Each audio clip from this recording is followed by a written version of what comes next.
Peace, peace, peace, everybody. What's happening? What's going on? What I want to do on this episode is I want to do a focus episode, and this focus episode is going to be on the topic of Enqi and Enlil. And I know I've spoke on Enqi and Enlil in various different episodes. However, I have never really had a focus episode where I just focused on talking about Enqi and Enlil and helping you to understand these two particular characters. Now, this video was inspired from a particular cat on Twitter. Was asking me some questions about Enqi and Enlil, and he said that in some instances I contradicted myself, or on different episodes about Enqi and Enlil, and he never really tweeted me back to say like exactly which video it was on that I contradicted myself or whatever, but he was under the impression that I said on one video Enqi created humans, and on another video I said that Enlil created humans. And what I want to do here is to try to clear that up. And the way I'm going to clear that up is to help you to understand it. Now, when I say that Enqi created humans and went against the council and created humans on one episode, and if I said Enlil did it on another episode, what you have to remember is that, for starters, Enqi and Enlil are a tribe. And the only information that we really have about Enqi and Enlil come from different sources, and some of these sources conflict each other. Some sources say Enlil was the one that created humans and rebelled against the Most High, and other people say that Enqi created humans and rebelled against the Most High. And when I say the Most High, I'm speaking of the Most High Council in the universe. So what I want to kind of do here is that I want to clear up one thing first. Now, you can honestly say that both of them are right. Both of them are right. And the reason why I say this is because this is why it's told in different ways depending on the perspective that you hear it from. And you got to remember that when human beings were first created, Enqi and Enlil have shared the same interests. And what happened was is that once the projects and the experiments went down, they started to go down, they were brothers. And once the experiments started to go down, Enqi decided that it was a bad thing because he saw what was happening. And he basically, what happened was that he felt compassion. He felt compassion or whatever for human beings. So he decided to help human beings. He decided to help human beings by teaching them the secrets of the Anunnaki. So what happened was is that the council what happened was is that Enqi, when he started teaching humans, he had to vilify Enlil. He had to vilify Enlil. He had to vilify the council. So the way he vilified Enlil is by saying that, teaching humans that Enlil rebelled against the council by creating humans. So he essentially had to, not saying that he was wrong or right, but his thing was that Enlil was in charge, which he really truly was. So it was ultimately he had the last word. However, I mean, on any council, they vote or they cast lots or however they do it or whatever. So the bottom line is that the council, the Earth Council, I'm not saying the Most High Council because there's different councils.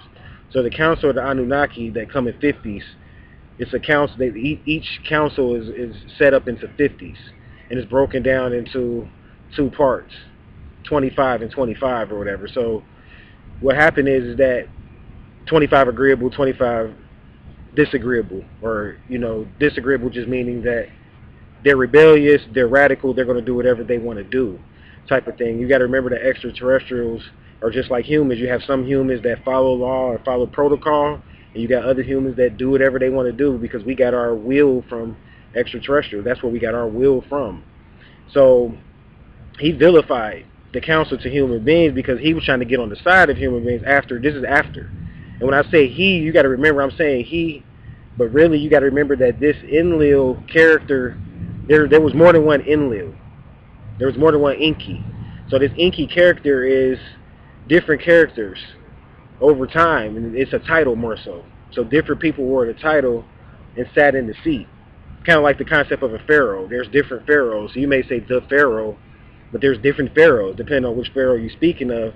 And what happens is that when different members inherit the title of Enlil or the title of Enqi, they get passed on all the information from the Enqis that came before. So you got to remember that. So that's one thing. So what I'm saying about, Enqi rebelling or teaching that Enlil, in the council basically was wrong for creating them. He was trying to side with human beings. That's why he was called a snake. So to understand Enqi, you got to understand kind of like the nature of the devil. He was called the devil, but then some humans look at him, depending on the perspective, look at him as God. Just like in, say, for instance, China, in different places like that. China, they revere the snake. They revere the cobra. You see in China, but then you go to play like in Peru, they revere the snake. But then over here, a different place like in Christianity, they look at the snake like it's evil because it's in Western society. So in Western society, the snake is evil, and this is why they left it out of their zodiac, because the snake represents Ophiuchus. And this is going into understanding Enlil. So Enlil taught the knowledge of the heavens and the stars. Enlil literally means ruler of the heavens. So he taught astrology, the zodiac, and all that type of stuff. And Enqi taught the knowledge of the earth. So he taught about herbs and different plants and different healing modalities. So this is what it comes down to. So going back to the topic of the snake in Western society is evil. That's why Ophiuchus was written out. This is why, I get so much slack, because I'm teaching. My channel is called 36 Science Astrology, and it's themed around the Ophiuchus energy. So anytime you theme yourself up under that, you're going to be vilified, period. Imhotep came and taught knowledge from the Egyptians to the Greeks, and a lot of Egyptians didn't like the fact that Imhotep was teaching that. So this is why, like in Egypt, a lot of times you don't hear a lot about Imhotep in Egypt, because they feel like he went and took knowledge and information to the West and to the Greeks. But then at the same time, he's revered in the West, because if it wasn't for Imhotep, you wouldn't have doctors, you wouldn't have lawyers. We wouldn't have understood that over here in the West if it wasn't for Imhotep, because you got to remember, this was secret information.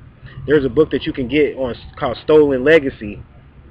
And this book called Stolen Legacy is teaching about how the the Greeks got most of their knowledge from the Egyptians. And I don't know, I think they don't mention in this book, but what they fail to mention is that the legacy really wasn't really stolen. It was Egyptian. Imhotep was an authentic Egyptian. Because if he wasn't, he wouldn't even have, where do you think he gets the name Imhotep? Hotep means satisfaction. His name means one who is satisfied. That's literally what Hotep means. So he was essentially a Egyptian that went into Greece and taught the Greeks information. So they wrote him out of history. When Akhenaten came on the scene, he wrote him out of history, the Pharaoh Akhenaten, because he didn't agree with that, because he brought light to the dark world. Just like a lot of Africans and people in West Africa don't really like calling themselves Moors, because they feel like the Moors came into Europe and brought lights and civilized Europeans and put lights up there, which is an actual fact. Before the Moors came to Europe, there were no lights. There were no roads paved in good bricks and cement. They didn't have the knowledge on how to build, so they brought this information from out the mystery schools into Europe and even into the places in the West and into America, even into North and South America. So this knowledge started at 0 Point, which was in the Middle East, which is for a reason, because this is where the Anunnaki had first came and crashed down at in the Middle East. But then you got to remember, as we progressed in our evolution, different beings, extraterrestrials, some human, part human, like some demigods went and started bringing the knowledge to humans, and they didn't like that. They felt like that was wrong. So it's that. So I know you think I'm not talking about Enlil and Enqi, but this all goes together. So this is why Enlil hated Enqi and Enqi hated Enlil, because Enlil sided with the daughters of the earth. Enlil sided with the daughters of the Europeans. I'm sorry, Enqi. Enqi sided with the daughters of the earth. Enqi sided with the daughters of the Europeans. And Enlil was more like, no, we got to do it. This is protocol. We're not supposed to side with them. So why are you siding with them? So he was eventually kicked out. But you notice that Anu never came down and stopped Enqi, because Anu is the heavenly council. And there's a city called Anu in Egypt, Heliopolis. And this represents the heavenly council. And you notice that they never stopped Enqi. They just was like, well, let him stay on his part. Just like when the story of Adam and Eve. Adam didn't get killed by God when he rebelled. And Eve didn't get killed by God. They just kicked them out into the land of Nod, meaning that they gave them their own land. They're like, if you want to teach them this stuff, you go over here and teach all that stuff.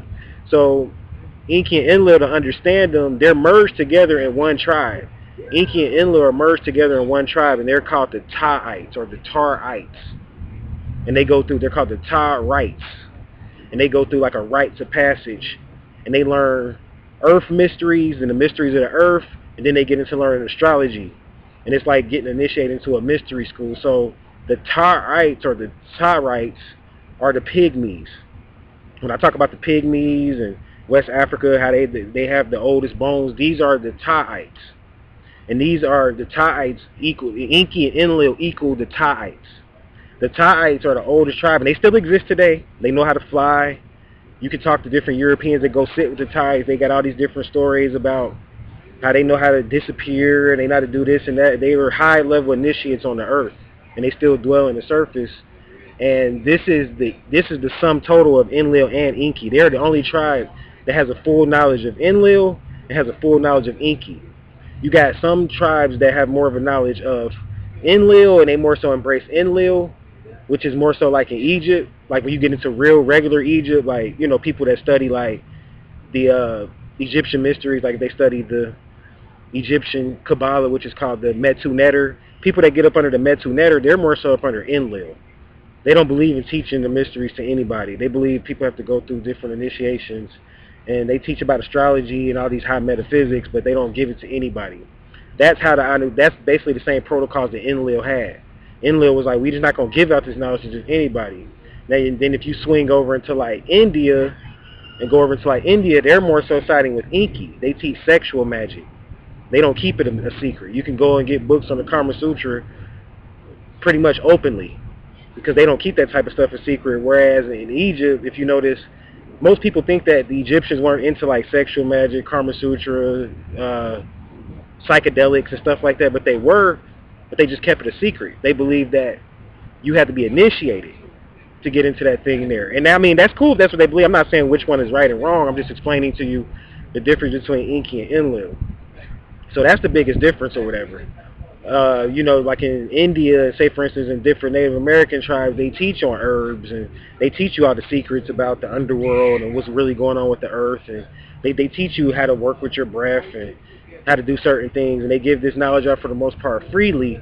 This is more of the Enqi trait, because they sympathize with people that are what you would call mortals or enocytes, and they sympathize with enocytes because they feel like if you teach them better, then they'll do better. So that's their philosophy.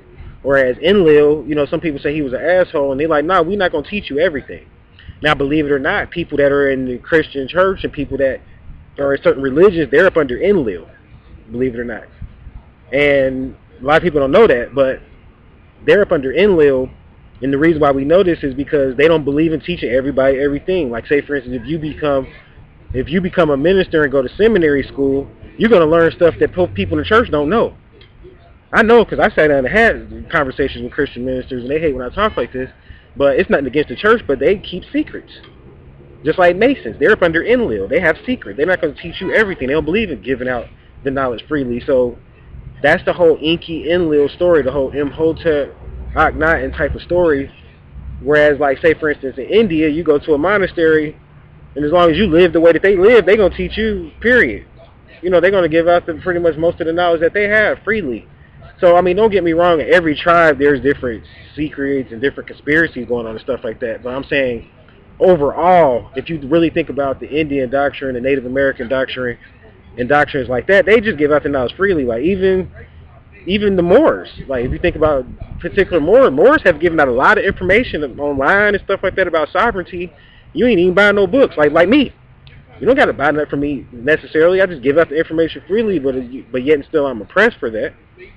You know, I mean, you can support the cause and donate if you choose to do that. And of course, you know, I do this 100% full time, so I'm not going to act like I got another job. I mean, this is all I do. So if your donations are much appreciated, and thank you to those people that frequently donate.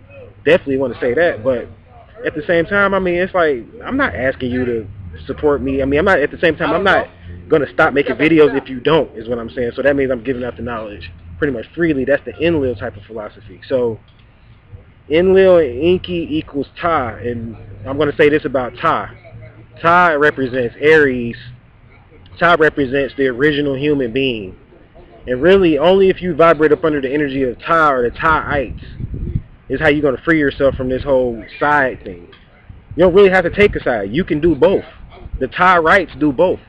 They'll teach you everything, but they just put you through different initiations based on your age and based on what you can already demonstrate. So say for instance, if you can't even demonstrate how to levitate or how to do certain things, and they're not going to teach you about how to get to certain star constellations, because if you can't levitate off the ground so many feet, why should they teach you about how to teleport to a different star constellation? You see? Or if you're a person that can't sit out in the sun for a whole day, then why should they teach you different passageways into the underworld? Well, you can't even sit in the sun all day because you haven't mastered the elements of your body so that you can recalibrate and shift to the sun. Just like right now, not bragging on myself or anything, but it's like 90 degrees, and I'm sweating a little bit, but I can take this. I don't have any water with me or anything because this is how I live. So the whole thing about it is like you have to master balance. It's all about balance, and that's why I say Enqi and Enlil equals Ptah, because at the end of the day, the Taurites, they have the highest doctrine when it comes to human beings. They're the best examples, and these are the entities that you should really look to. So I hope that helped. I hope that helped people to understand Enqi and Enlil better. I've tried to explain it from a biblical perspective. Enlil is kind of like God. Enqi is like the devil. From a nature perspective, I've explained that Enqi teaches the nature of the earth and the mysteries of the earth, and Enlil teaches the nature of the heavens and the star constellations. So I've explained it to you on different levels. I hope that helped. For the particular person who wanted me to make this video, I appreciate you giving me the idea. And, to my fellow listeners, I thank you for everything that you do. Thank you for listening. Thank you for watching. And I'm going to go ahead and shut down. Peace.